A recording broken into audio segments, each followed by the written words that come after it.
সোনাইকোলাৰ ২ নং কাৱাধিৰ মাছুদুল ইছলাম নিৰুদ্দেশ। বঙাইগাঁও জিলাৰ মানিকপুৰ আৰক্ষী থানাৰ অন্তৰ্গত সোনাইকোলাৰ ২ নং কাৱাধিৰ আব্বাছ আলীৰ পুত্ৰ মাছুদুল ইছলাম আজি দুদিন ধৰি নিৰুদ্দেশ হৈ আছে।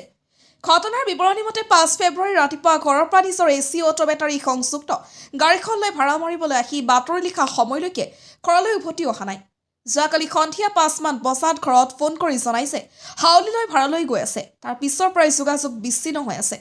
পৰিয়ালৰ লোকে আলহী ঘৰ সম্ভাৱ্য স্থানত বিচাৰ খোঁচা কৰিও কোনো সন্ধান নাপায় মানিকপুৰ আৰক্ষী নিৰুদ্দেশ সম্পৰ্কে এজাহাৰ দাখিল কৰে। কোনো সনাখৈ ব্যক্তিজনৰ কোনো সম্ভেদ পালে লিখিত নম্বৰত 8638013099 বা মানিকপুৰ আৰক্ষী থানাত যোগাযোগ কৰিবলৈ অনুৰোধ জনাইছে ভুক্তভোগী পৰিয়ালে। কালকে সকালে ৬টা বাজায় গাড়ি নিয়ে বাড়িতে থেকে বাইরে এলো। আমি কইলাম মাজিদুল কোনো যাবা, কয় পাতলাডোহা যাই তো দেখি খেপ পাইনি। তারপর পাতলাডোহা থেকে খেপ বলে শুনি পরে দিন ৩টার সময় বেলা ৩টার সময় কয় আমি হাউলি আছি। হাউলির থেকে পরে ফোন মারছি, বেলা ডুবছে, ওর মোবাইলে খালি সুইচ অফ কয়, সুইচ অফ আর খবরই নাই। এই যে ওই কালকা থেকে এই বেলাটুকু এইখানে গেলগা টাইম সন্দেহ মানে সন্দেহ কি সমস্যায় পড়ছে, কিবা মাইসের হাতে পড়ে গেছে গা, আমার এই সমস্যাটাই হয়। তার জন্য আমি থানায় জানাইয়া দিলাম। আপনারা যদি কিবা পাইয়া থাকুন দয়া করে এই থানায় জানাইয়া দিবেন। আসলতে এটা হৃদয় বিদারক ঘটনা।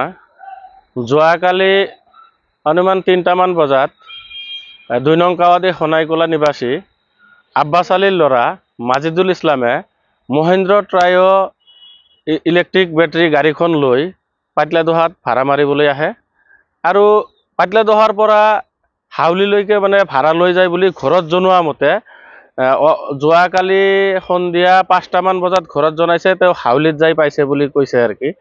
তাৰ পিছৰ পৰাই মানে কোনো ধৰণৰ মানে মোবাইলত যোগাযোগ কৰিব পৰা নাই, কোনো ধৰণৰ যোগাযোগ নাই। তাৰপিছত ৰাতিটো আমি বহুত বিচাৰ খোচাৰ কৰিছোঁ।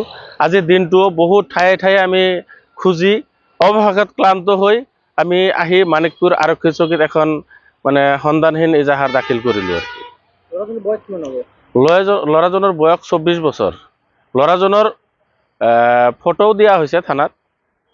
লগতে যদি মই বিশেষকৈ আপোনালোকৰ জৰিয়তে অনুৰোধ জনাম, গোটেই অসমৰ কোনো সদাশয় ব্যক্তিয়ে যদি ফটো চাই চিনি পায় তেনেহ'লে আমি আজিৰ এই আপোনালোকৰ জৰিয়তে মোবাইল নম্বৰ দিম। মোবাইল নম্বৰত যোগাযোগ নাই বা মানিকপুৰ আৰক্ষী চকীত যোগাযোগ কৰিবলৈ মই বিশেষভাৱে অনুৰোধ জনাইছোঁ।